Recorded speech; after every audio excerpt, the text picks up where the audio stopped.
Metalheads Internet, and welcome to not just a new episode of the Metal Meltdown, but the final album review on the Metal Meltdown in 2019. Been a hell of a year here on the Metal Meltdown. We hit over 1,000 subscribers, and I'm officially monetized, and that's all good and great, and there's lots of people that comment all the time, and everything I do here could not be done without you, so thank you for your continued support and love and all that fun nonsense. But hey, you didn't come here for me to shower you with praise. No, not at all.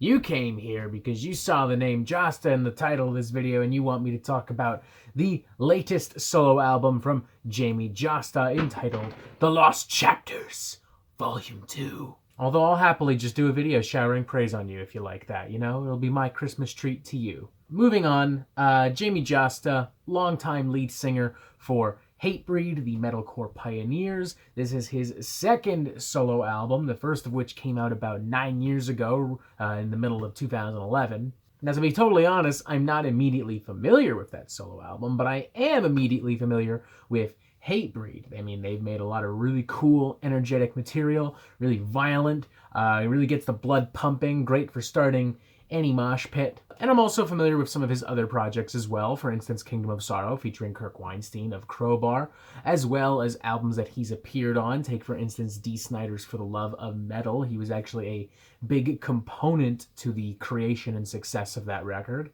So with all this in mind, I don't think it's unfair to expect a certain level of quality from this Jasta solo work, in particular when it has some really big names from the world of heavy metal appearing on this album alongside Jamey. As it turns out, though, these special guests become somewhat essential to the success of this record, as they all inherently bring their own little spices and flavors to each individual song they perform on, which is something the album unfortunately needs, because at the very core what we've got here is a pretty simplistic, generic, and really bare bones kind of 90s metalcore record. Not incompetent, but definitely unintuitive, definitely uncreative, and definitely below even the standard of some of Hatebreed's most run-of-the-mill material.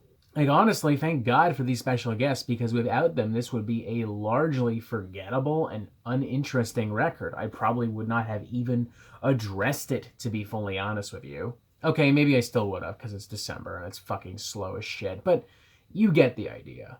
Now, to be entirely fair, Jamey does his best to make this a good record, even when the guests are not immediately present in the song. For one, the entire record, with a few exceptions, is mixed incredibly well. The guitars have a nice, thick crunch to them, and Jamey sounds great on vocals, as always. Like, it really amazes me that after 20 years of playing metal, Jasta is still capable of channeling this inner hardcore street kid and just dominating the fucking sound. But as noted before, these individual songs rely on their individual guest stars to bring added spice and flavor to this record, which unfortunately hurts the individual songs when those added spices and flavors are not particularly welcome or helpful. Take, for instance, Just Breathe featuring Frankie Palmieri of Emmure, who brings absolutely nothing interesting to the table here and ultimately exists to scream over a half-baked Hatebreed song. The exact same critique can honestly be applied to Cleansed by the Waves,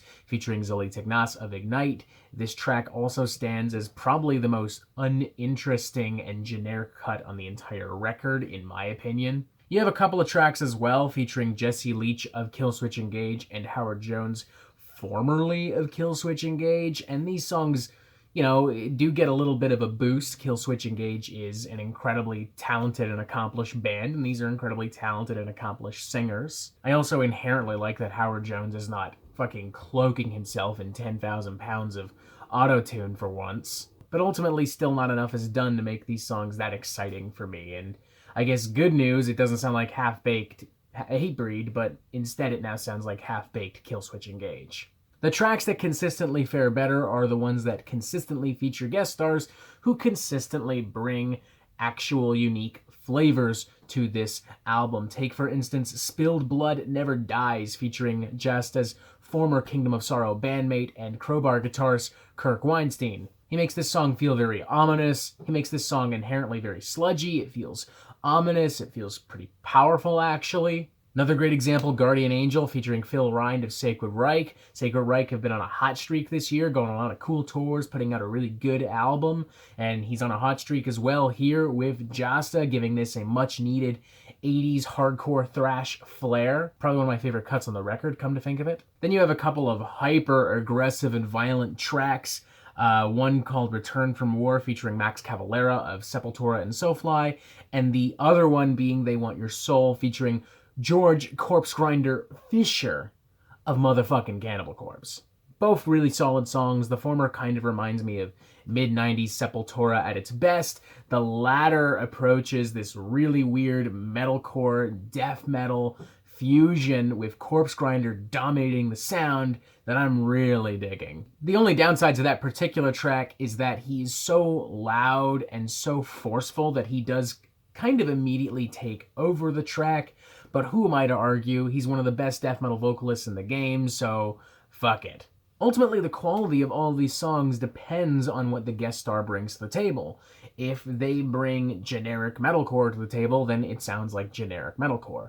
If they bring thrash and death and Brazilian groove metal flavors to the table, it sounds more like those things, and we see Jasta and his guest stars going into some pretty neat territory. For that reason, I can only really recommend half of this record, and for that reason, in theory, I would give this a 2.5 out of 5.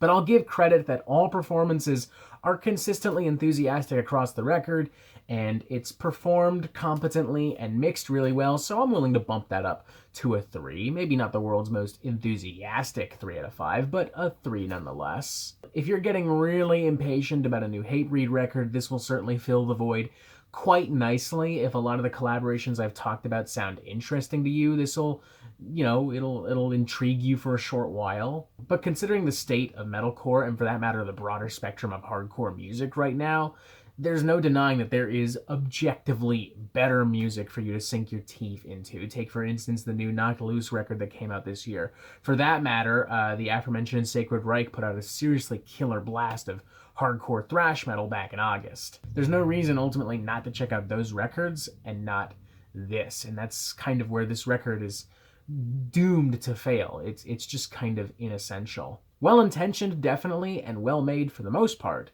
but still kind of inessential. I don't really see this being on anyone's regular playlist unless you are a die-hard, thirsty Hatebreed fan. Although I guess if you were like totally brand new to hardcore and metalcore, this would actually be kind of an educational record to check out, because you've got the lead singer of a metalcore pioneer bringing in some notable names from across the worlds of metalcore and hardcore, and for that matter, the broader spectrums of extreme music. This would be a really cool way to find out about a lot of different sounds and bands if you were not already intimately familiar with them. I don't know, man. If you by chance you do fall into that category, let me know.